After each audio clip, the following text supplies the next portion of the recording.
Alors aujourd'hui, c'est, le lancement du podcast. Je le démarre avec un épisode un petit peu particulier parce que je vais te raconter l'histoire d'une petite fille qui est née à Lublin en Pologne le 2 avril 1992. En fait, sa maman ne pouvait pas la garder et la Pologne étant un pays très catholique, c'était compliqué, d'avouer à ses parents qu'elle était enceinte. Donc elle a dû cacher sa grossesse et elle s'est tournée vers sa grand-mère qui l'a accompagnée, dans un foyer mère-enfant pour donner naissance à une petite fille, donc cette petite fille dont je te parle aujourd'hui, qui directement a été prise en charge par une nourrice qui s'est occupée d'elle, à merveille, qui lui a fait écouter, du Pavarotti quand elle pleurait ou qui lui mettait de la fécule de pomme de terre, sur ses mains moites, par exemple. Et quelques jours après, donc ce petit bébé, il s'est retourné dans son lit et il a rencontré pour la première fois sa maman adoptive qui venait de France. Ce petit bébé, il a fait un énorme sourire à cette personne qui était pourtant inconnue et cette maman et son mari avaient attendu, en fait, très longtemps pour avoir un enfant parce que les démarches étaient vraiment très longues et cette maman, en fait, un jour, elle a dit: «C'est bon, je prends ma voiture, je vais en Pologne, je vais voir ce qui se passe parce qu'il faut que les choses avancent». Et cette petite fille, elle est arrivée en France à 2 mois et demi et quelques mois plus tard, c'est un petit frère, lui aussi né en Pologne, qui l'a rejoint. Alors ils ont toujours su qu'ils avaient été adoptés. Leurs parents, en fait, le leur avaient toujours dit et cette petite fille, au fur et à mesure que le temps passait, s'est mis un sacré poids sur les épaules. Ses parents, en fait, elle avait compris que ses parents l'avaient tellement attendue, que ça avait été tellement long, qu'il fallait qu'elle soit à la hauteur, qu'elle soit, presque parfaite et qu'en plus de ça, elle soit polie, sage et obéissante. Cette petite fille, elle était aussi très timide en grandissant, par exemple, quand elle allait en repas de famille, elle se cachait dans le bureau de son grand-père paternel avant de dire bonjour. Elle a jamais vraiment trop aimé avoir de l'attention sur elle.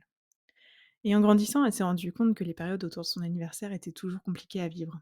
Quand on lui chantait joyeux anniversaire en lui apportant le gâteau, elle pleurait si fort et juste après, quand on lui offrait les cadeaux, c'est bon, c'était passé, elle était redevenue contente. Et ça lui a d'ailleurs valu des blagues de la part de ses cousins, mais au fond, elle-même, elle comprenait pas ce qui se passait et ses cousins ne comprenaient pas non plus ce qui pouvait déclencher des émotions aussi fortes. D'ailleurs, le jour de ses 20 ans, elle a supplié ses parents de ne pas lui fêter son anniversaire et pendant plusieurs années, elle a vécu des périodes où, le mois qui précédait son anniversaire, donc le mois de mars, elle ne mangeait rien parce que c'était pas possible. Elle passait aussi, la veille de son anniversaire à se poser 1001 questions. «Est-ce que ma maman biologique pense à moi? Est-ce qu'elle va bien? Est-ce qu'elle est encore en vie? Est-ce qu'elle a eu des enfants? Qu'est-ce qu'elle fait aujourd'hui? Qu'est-ce qu'elle est devenue?»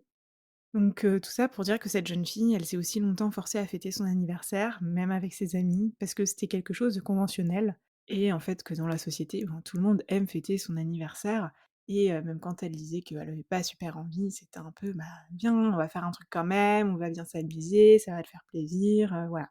Ce qui s'est passé, c'est que cette jeune fille, elle a vécu un moment assez compliqué au lycée, donc elle était en internat et elle a dit à sa voisine de chambre, d'en face, qu'elle avait été adoptée et cette personne lui a répondu, «Ah oui, donc tu as été achetée sur eBay». Et en fait, ces paroles, elles ont retenti de manière si violente et si humiliante que, en fait, elles l'ont poussée à ne plus jamais parler de son adoption. En soi, elle avait pas besoin d'en parler parce qu'elle était aussi blanche que ses parents et on lui disait même qu'elle ressemblait à sa maman adoptive. Donc c'est à ce moment-là qu'elle a commencé à se créer une carapace en béton armé sur le sujet et ça a été le moment où elle a complètement rejeté l'adoption. Elle a arrêté d'en parler autour d'elle, peu importe le degré d'amitié, les relations qu'elle avait, les nouvelles rencontres et cetera, c'était un non-sujet, je ne veux plus en parler, disait-elle. Ses parents, par exemple, étaient restés en contact avec la traductrice polonais-français et ils l'appelaient assez régulièrement pour prendre de leurs nouvelles et cette petite fille, quand elle entendait, ses traducteurs au téléphone, elle montait dans sa chambre parce qu'elle voulait pas en entendre parler. Sa crise d'ado, elle a été un peu rude à base de, «Bah, de toute façon, vous êtes pas mes parents». Ces paroles qui étaient si dures et en même temps si faciles à dire. Ensuite, son démarrage en études supérieures n'a pas été une franche réussite. L'émancipation de ses parents lui a apporté une sacrée dose de liberté et jusqu'à faire la fête, 3-4 soirs par semaine. Bon, elle était aussi en première année de droit et elle aimait pas vraiment ce qu'elle faisait. Elle aimait pas du tout même. Et quand elle s'est réorientée vers des études de communication, elle s'est reprise en main car elle aimait vraiment ses cours. D'ailleurs, elle m'a raconté, qu'une fois, elle était en amphithéâtre et une de ses copines, voit sa carte d'identité et voit qu'elle est née à Lublin en Pologne et vous vous souvenez, je viens de vous dire qu'elle en a fait un sujet tabou, qu'elle voulait plus en parler, donc elle est allée jusqu'à dire que son papa était en déplacement en Pologne et que sa maman l'avait suivi et qu'elle avait accouché en Pologne, alors qu'en fait, c'était rien du tout de cette histoire-là. Durant ses années d'études, elle a aussi eu la chance de faire des stages à l'étranger, donc elle est partie à l'île de la Réunion, elle est partie à Chicago, aux États-Unis et c'est fou parce qu'à chaque fois, elle se trouvait un peu une nouvelle maman. Elle avait ce besoin d'avoir un pilier rassurant et présent et d'ailleurs, elle a perdu son grand-père maternel quand elle était à Chicago et elle s'est jamais sentie aussi seule, donc aussi loin de sa famille et si bien entourée à la fois avec cette nouvelle famille américaine qu'elle s'était créée. Et depuis, elle a toujours un peu une petite appréhension quand elle part loin parce qu'elle sait qu'il peut se passer quelque chose quand elle est pas là. Après ses études, elle a suivi un parcours plutôt classique, alternance, CDD, CDI et en communication et elle a évolué au sein de l'entreprise. Elle a appris beaucoup de choses, elle s'est formée, elle a appris, du savoir-être, elle a appris le management et cetera. Mais après 6 ans, elle sentait que sa place devait plus être là et qu'il y avait quelque chose de mieux qui l'attendait ailleurs. Elle a eu l'occasion et la chance de faire un bilan de compétences qui lui a permis, d'oser voler de ses propres ailes et oser se lancer dans l'entrepreneuriat. Et là, elle te dirait: «Oh là là, l'entrepreneuriat, quelle aventure!» Alors je sais pas si on te l'a déjà dit, hein, mais quand tu te lances dans l'entrepreneuriat, l'une des premières questions que tu te poses, c'est, «Pourquoi les gens viendront vers moi? Qu'est-ce qui fait que je suis différente des autres? Quelle est mon unicité? Qu'est-ce que je peux mettre en avant?» Et ben, cette jeune femme, elle était pas du tout prête à toutes ces questions. Elle les a fuies, elle les a envoyées bouler, loin, loin, loin, parce que, comme je te disais, elle avait cette carapace en béton armé qui lui permettait d'être en sécurité. Le truc, c'est qu'elle s'était formée au coaching et elle lançait son activité dans ce domaine. Donc elle a été accompagnée par des coachs qui son cerveau lui a enfin, l'a sauvée en tout cas, de revenir sur le sujet de l'adoption parce qu'elle a réussi à faire un peu diversion. Jusqu'au jour où à un moment, il y a des coachs qui sont venus la gratter et la titiller et petit à petit, en fait, qui l'ont aidée à enlever, les couches de l'oignon, une par une, même si elle résistait. Mais petit à petit, ça s'est fait et le sujet de l'adoption est revenu dans sa vie.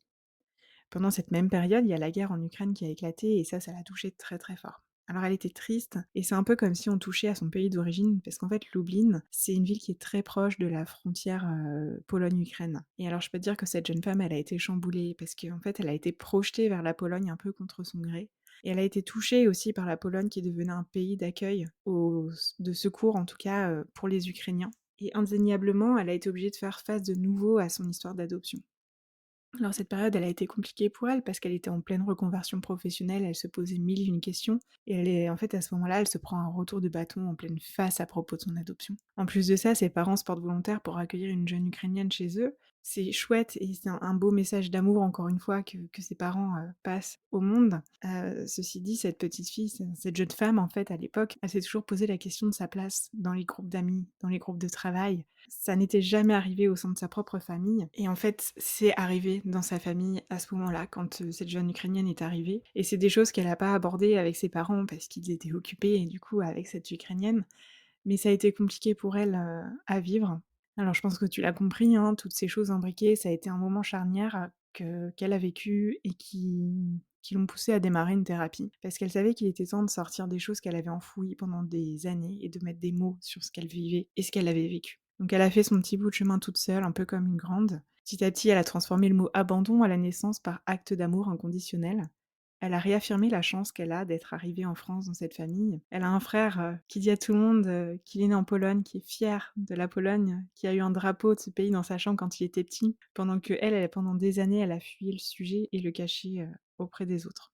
Elle se demande encore aujourd'hui, ce que ça veut dire de se sentir à sa place. Elle se pose beaucoup de questions sur sa légitimité professionnelle et elle a grandi avec cette peur de déranger les autres aussi et ça, elle s'en est rendue compte il y a pas très longtemps.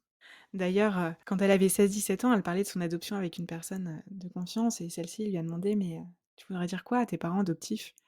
Et cette jeune fille, elle s'est mise à pleurer et elle a répondu: «Je voudrais leur dire merci. Merci pourquoi? Mais pour cet amour inconditionnel. Ce truc-là qui la dépasse complètement, mais pourquoi elle? Quel hasard a fait que leurs routes se sont croisées à un moment?» Alors même où ça peut nous paraître fou parce qu'à cette époque-là, internet, ça n'existait pas, les téléphones portables, encore moins. Bref, cette jeune fille, il y a quelques mois, est allée voir le spectacle de Bliss avec une amie. Alors Bliss, si tu ne connais pas, c'est le podcast sur la maternité décomplexée que Clémentine Gallet, qui est l'hôte du podcast, a transformé en spectacle. Et en sortant de cet événement, elle a dit à son amie: «Je vais lancer un podcast sur l'adoption». Elle a compris, c'était une évidence, il fallait faire quelque chose sur l'adoption et donner de la voix sur ce sujet-là. Et en fait, quand elle a dit ça à son amie, en fait, elle s'en est mordu les doigts directement parce qu'elle était sûre de rien. Elle savait même pas si elle en avait la force et le courage. mais c'est quand même resté dans sa tête un bon petit moment. Et je pense que tu l'as deviné, alors peut-être pas, mais en tout cas cette histoire c'est la mienne. Et quelques mois plus tard, après ce spectacle et ce projet qui avait sonné comme une évidence pour moi, après l'avoir enfoui parce que j'étais pas prête et que j'avais très peur, me voilà avec ce projet, ce podcast 7h30 où l'on parle d'adoption. J'ai envie ici qu'on partage nos histoires, nos expériences, ce que l'on a vécu, pour que personne ne se sente seul avec ses questions, ses interrogations. J'ai rêvé d'avoir ce genre de contenu, je l'ai pas trouvé, alors aujourd'hui je le crée pour moi, pour vous et pour nous. Dans les prochains épisodes, je recevrai à mon micro des femmes et des hommes qui ont été adoptés ainsi que des parents adoptifs. J'ai envie de te souhaiter une très belle aventure avec nous et je te dis rendez-vous très vite pour le prochain épisode.